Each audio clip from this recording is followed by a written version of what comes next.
Bien, vamos a empezar. ¿Y por qué he seleccionado este título de observaciones infrarrojas con equipos de aficionados?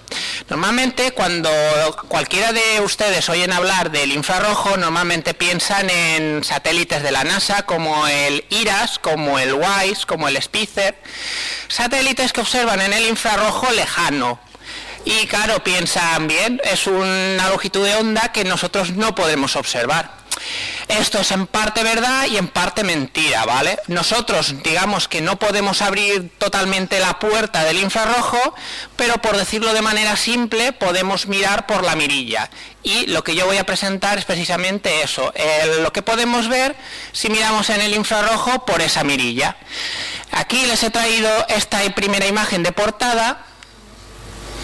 Arriba la imagen fue tomada en el visible y abajo es una imagen infrarroja tomada por uno de los muchos reconocimientos del cielo que se hacen en longitudes de onda infrarroja.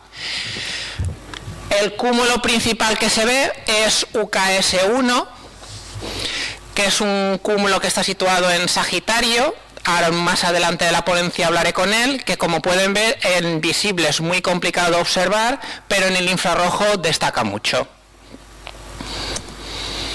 Bien, los filtros infrarrojos, para los aficionados que los conozcan, se usan sobre todo en fotografía planetaria.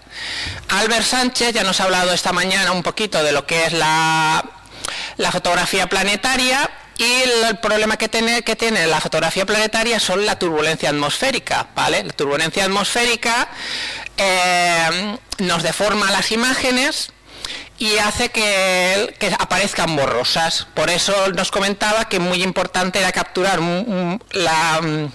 muchos fotogramas por segundo para intentar congelar esa turbulencia.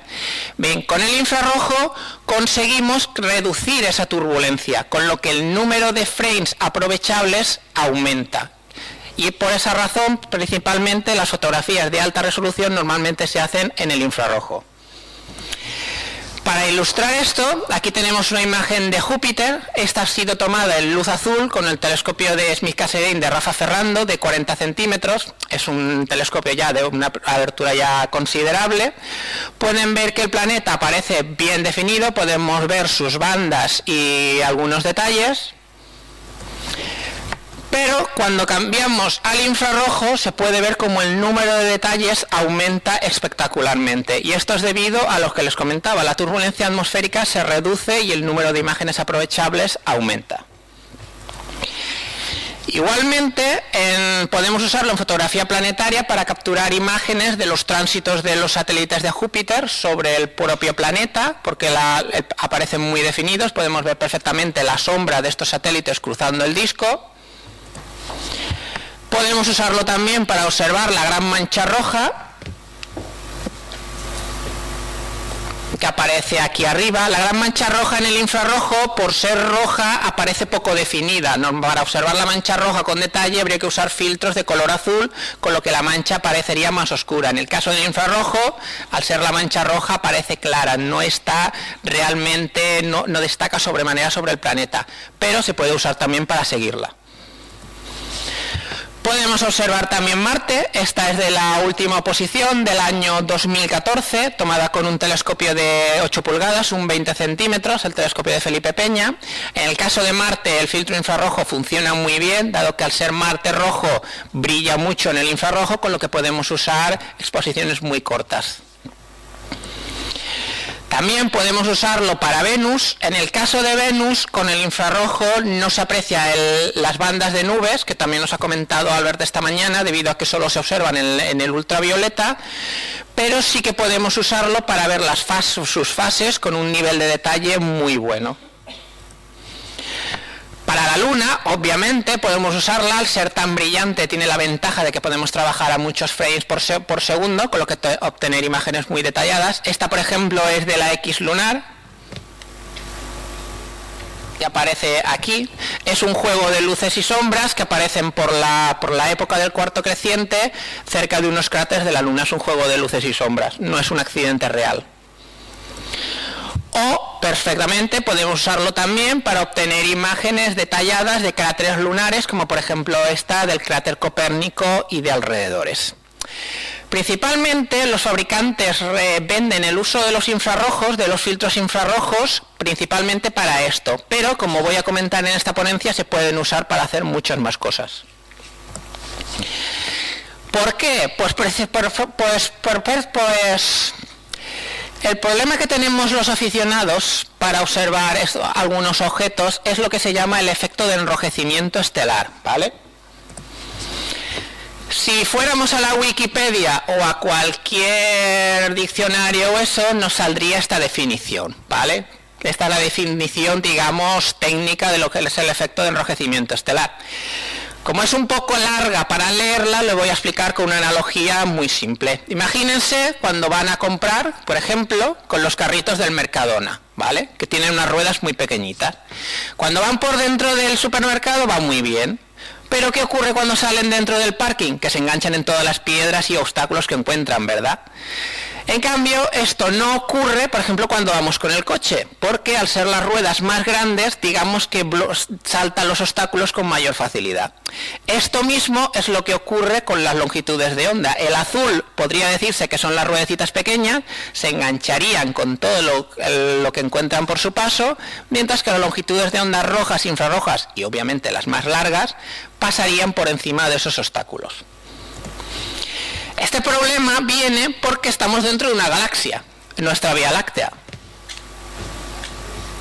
Esa de ahí es donde estamos nosotros, como ya nos han comentado, estamos en la periferia de una galaxia espiral y todo lo que sea mirar hacia dentro de nuestra galaxia, tenemos el problema de que nuestra galaxia tiene un montón de polvo, de gas, de estrellas que nos entorpecen un montón la visión.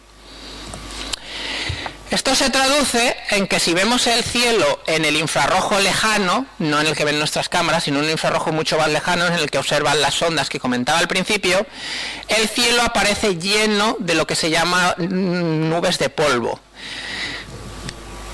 Las que se encuentran en altas latitudes galácticas, como estas de arriba o de abajo, realmente para nosotros son muy débiles, son lo que se llama cirros galácticos e incluso con fotografía es muy difícil lograr distinguirlos del fondo del cielo, con lo que básicamente a nosotros no nos influye.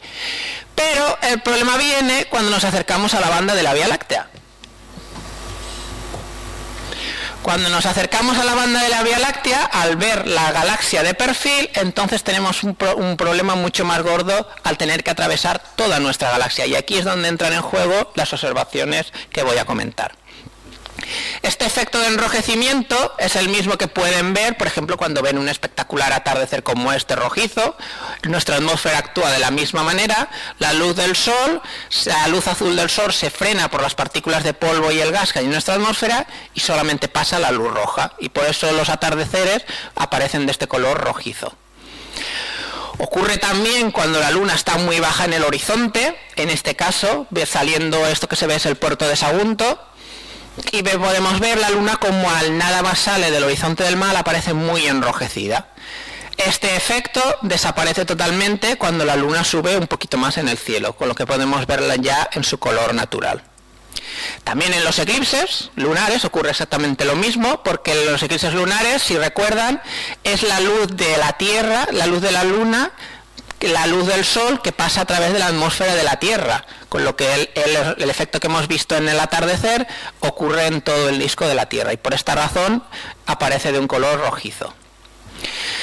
Esto afecta, como he comentado, al espectro visible. Le he puesto querido porque dado que es el único que podemos ver, pues bueno, digamos que tenemos pues no sé, un poquito más de afinidad con el espectro visible. Aquí lo pueden ver, el espectro visible desde el ultravioleta hasta el infrarrojo, los diferentes colores del espectro visible. Si observamos un cúmulo como este globular Terzan 1, ahora también más adelante hablaré de los cúmulos Terzan, podemos ver que el cúmulo, si lo fotografiamos en RGB, en color real, como se suele decir, el cúmulo aparece muy rojo, y esto es debido al efecto de enrojecimiento estelar. En el caso de este otro, SM71, es un Messier, que está en Sagita y en la constelación del Cisne, y esta es una animación que se ha hecho con una imagen primero en RGB normal, y luego en la otra imagen sustrayendo el efecto que el polvo induce en el cúmulo. Pueden ver cómo en la imagen RGB normal el cúmulo aparece tintado todas las estrellas de color rojo y cuando eliminamos ese polvo aparece con sus colores reales.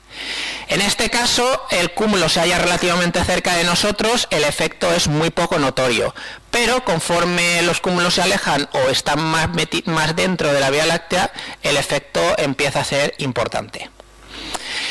Bien, ¿y qué he hecho yo? ¿Por qué les he presentado esta ponencia? Bien, yo he usado un equipo a nivel de aficionado que la mayoría pueden obtener por un precio relativamente modesto, bueno, relativamente dentro de lo que se llama el mundillo amateur. Es como nos comentaban esta mañana, en términos geológicos hablan de miles de millones de años, nosotros hablamos de miles de euros, pero bueno, no son millones de euros como los observatorios profesionales. Esta montura, la HQ5 Pro, que la he usado durante muchos años, una montura que realmente les recomiendo porque está bien de precio. Juanma también nos comentaba esta mañana que la había usado, yo le doy la razón, es una montura que ha funcionado siempre que funciona muy bien. Un telescopio de 20 centímetros a focal 4 con la mayor luminosidad posible para capturar objetos débiles. Y finalmente una cámara CCD, la ATIC 16, que es una cámara que salió por el año 2001-2002, ahora mismo está descatalogada por modelos más recientes, pero es una cámara que funciona muy bien. Aquí abajo les he puesto la curva de eficiencia cuántica de la cámara. Ayer me preguntaron qué era la eficiencia cuántica de una cámara.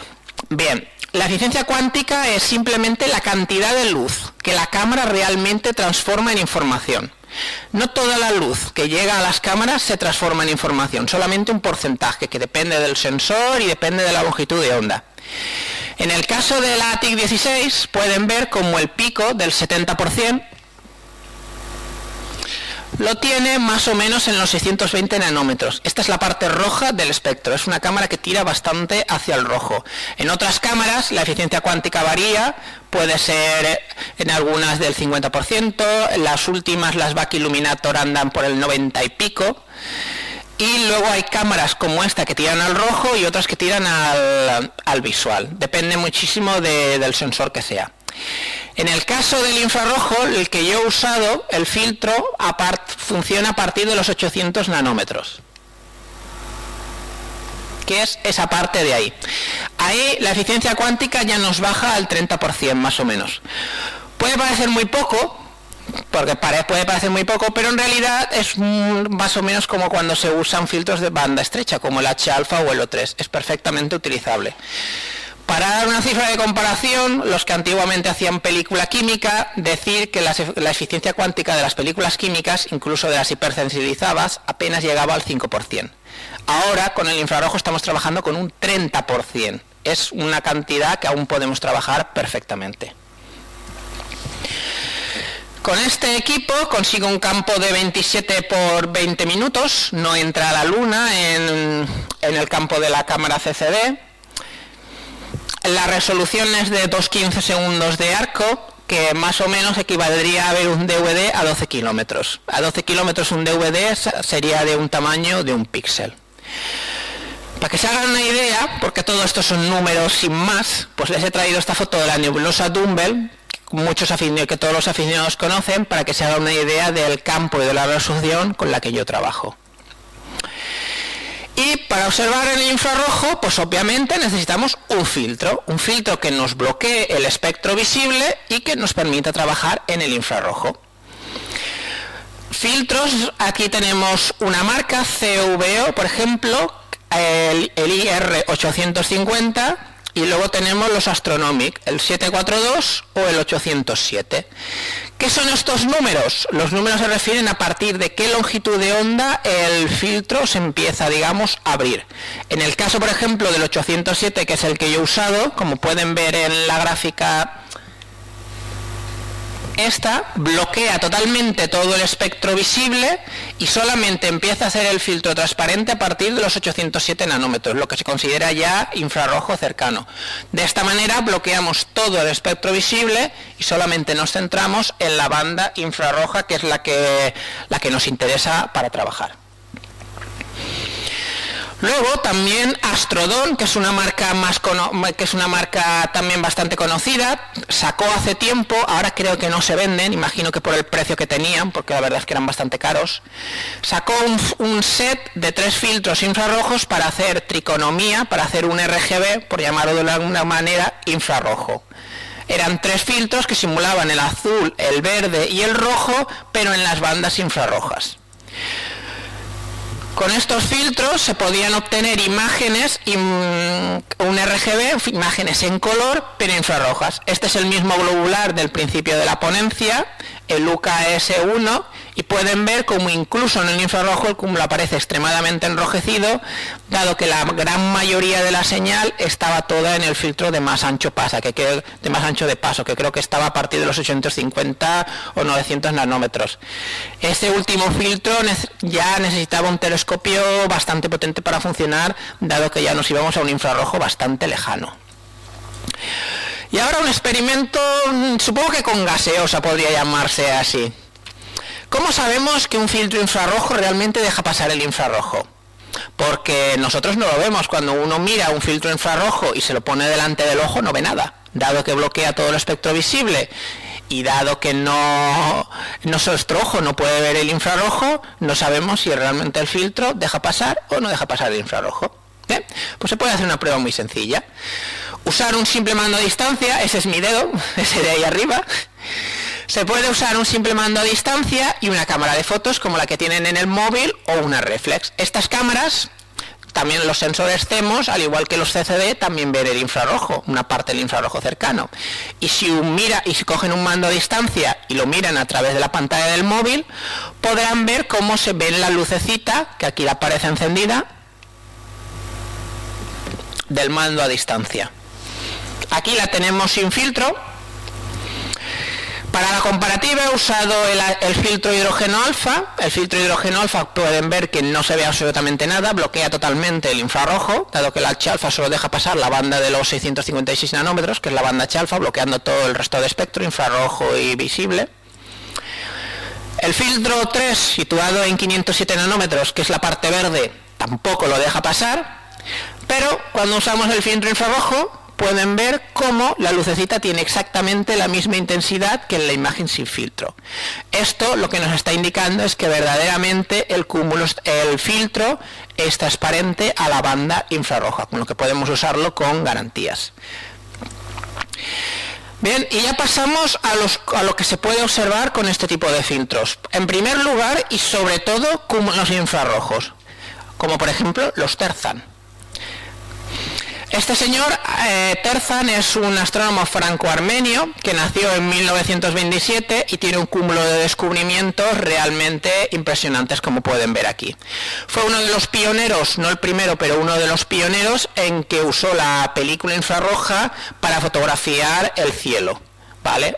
Se usaron también en otro grupo, en el grupo de Maffei, del que ahora también hablaré, pero bueno, fue uno de los pioneros que usó la película infrarroja para fotografiar el cielo. ¿Qué es lo que descubrió? Pues él se centró sobre todo en la zona de Sagitario. Sagitario, como ya saben, mira hacia el centro de nuestra galaxia y es donde la concentración de gas y polvo es mucho mayor, con lo que obviamente los objetos que puedan haber detrás de esta banda es mayor. Esta banda, para los que a lo mejor lo hayan recibido, lo hayan visto en internet, es esa famosa banda que los catastrofistas decían que el Sol iba a pasar por ella en diciembre, en el solsticio de invierno, iba a pasar por detrás de ella el Sol y vamos a tener 2 o 3 días de oscuridad total. Obviamente el que dijo esto no tenía ni idea de astronomía, pero bueno, la verdad es que se hizo popular y creo que incluso este año pasado aún vi alguno que otro mensajito que lo decía. Ven, el Sol no va a pasar por detrás porque esa nube está muy muy lejos de nosotros, pero lo que sí que hay detrás es una serie de cúmulos que realmente sí están ocultos por esta nube de polvo. De hecho, hay observatorios que hacen reconocimientos infrarrojos, como el de la primera imagen que les he mostrado, y prácticamente cada vez que hacen un reconocimiento infrarrojo de la zona de Sagitario, descubren algún cúmulo nuevo, cada vez que se mejoran la eficiencia de los detectores. Aquí he marcado algunos cúmulos Terzan y como pueden ver, su posición aproximada, están todos metidos, voy a volver atrás, están todos metidos dentro de esa banda oscura. Como son cúmulos globulares, ya saben que están orbitando alrededor de nuestra galaxia, están prácticamente todos detrás de esta banda, con lo que están todos ocultos por esta banda negra. O sea que no nos ocultará el Sol, pero nos oculta muchísimos soles. Durante estos años durante estos 2 o 3 años, me he dedicado a observar con mi equipo todos los cúmulos de este catálogo infrarrojo, de este catálogo de cúmulos globulares. Aquí pueden ver los 11 cúmulos que contiene, con la foto del señor Terzan, este señor de aquí abajo, que aún está vivo. No son cúmulos, evidentemente, como los grandes 47 Tucán, Omega Centauri, M13 o M5, porque claro, están muy ocultos por el plano de nuestra galaxia, pero son cúmulos que a nivel de, digamos, de conocimiento de la Vía Láctea son muy importantes conocerlos, porque por ejemplo, Terzan 5, los estudios sobre él sugieren que podrían ser los restos de una antigua galaxia que nuestra galaxia se zampó en el pasado. Se la comió, canalizó, una palabra usan los astrofísicos, una palabra rara. Y lo que ha quedado de ella ha sido solamente su núcleo, que es lo que ahora podemos observar nosotros como un cúmulo globular. Otro caso bastante curioso es el de Terzan 7 y Terzan 8. Estos dos de aquí, que estos cúmulos, también los estudios también sugieren que no pertenecen ni siquiera a nuestra galaxia, sino que son miembros de una galaxia que se llama Sagdeg, que es una galaxia que ahora mismo, en el momento actual, también está siendo comida por nuestra Vía Láctea. Sus cúmulos globulares dentro de un tiempo pasarán a formar parte de la nuestra. Por eso, para, digamos, el estudio de lo que es la dinámica de nuestra galaxia, es muy importante conocer este tipo de cúmulos.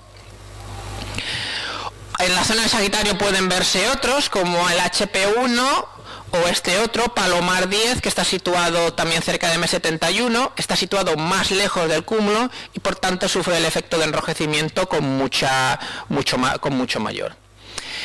Y ahora ya vamos a hablar de UKS1, que es el primero que les he comentado en la ponencia. Este cúmulo pueden ver que está situado muy cerca de la nebulosa de la Laguna y de la Trífida, pero tiene el mismísimo problema que tenían los otros cúmulos globulares. Está metido justo en esa banda oscura famosa.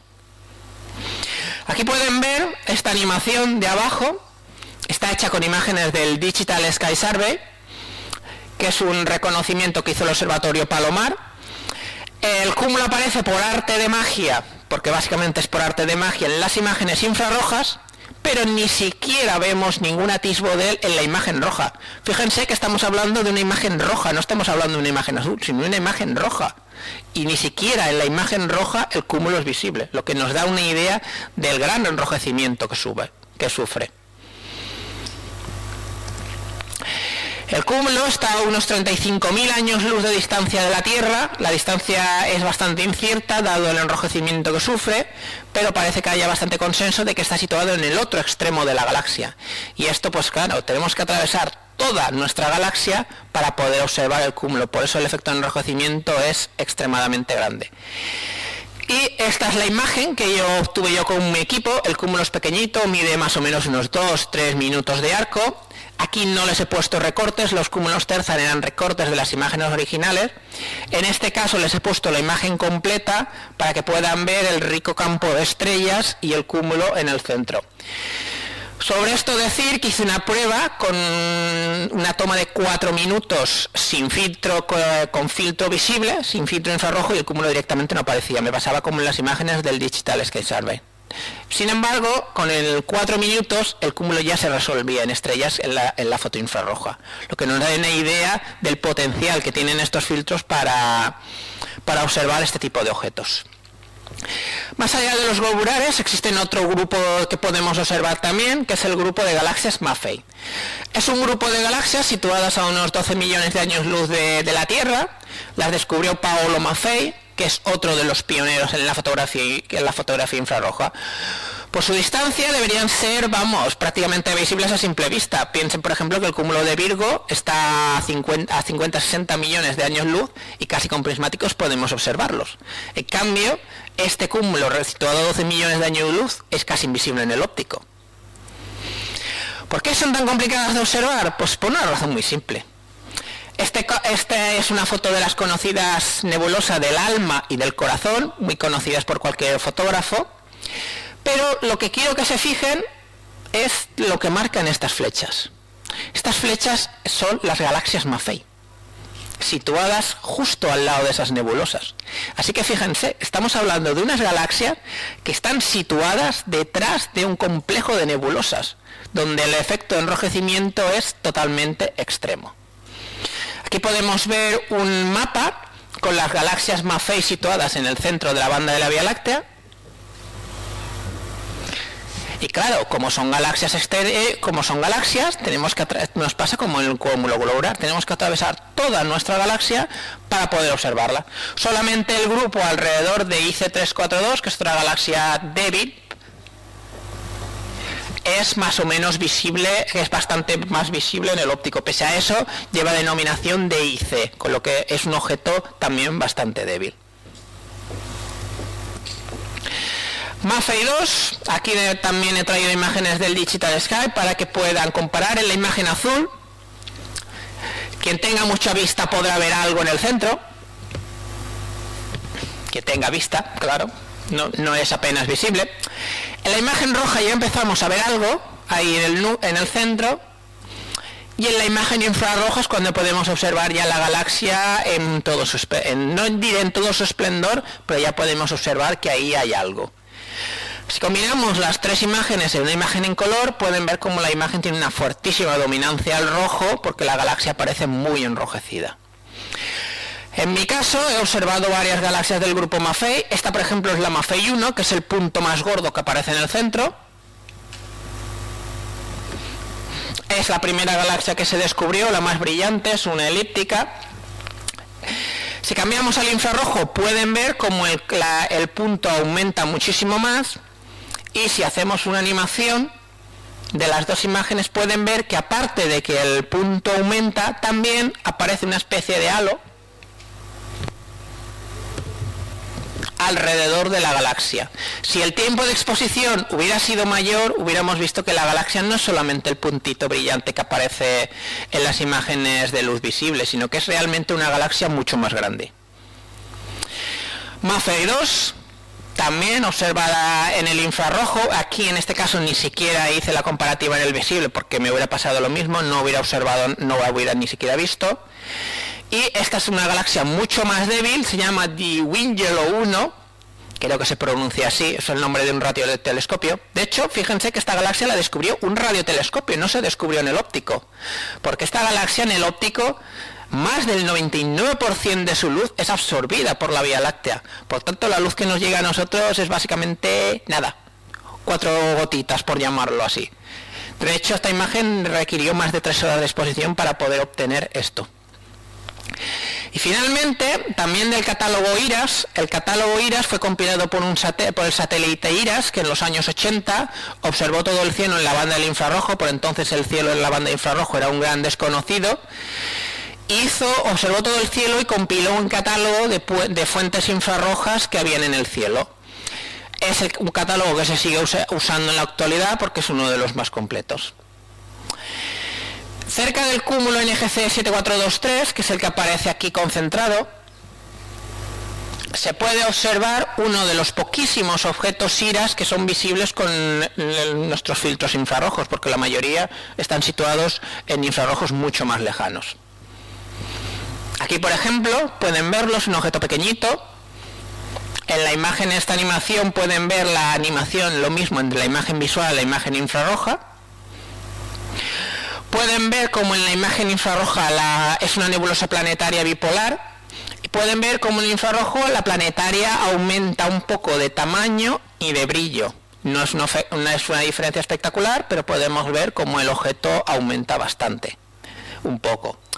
Obviamente no tiene nada que ver con los satélites que les comentaba al principio. Esta, por ejemplo, es del satélite WISE, que es un satélite que hizo también un reconocimiento del todo el cielo en la banda infrarroja, y aquí la planetaria es el grandísimo punto rojo que se aprecia ahí.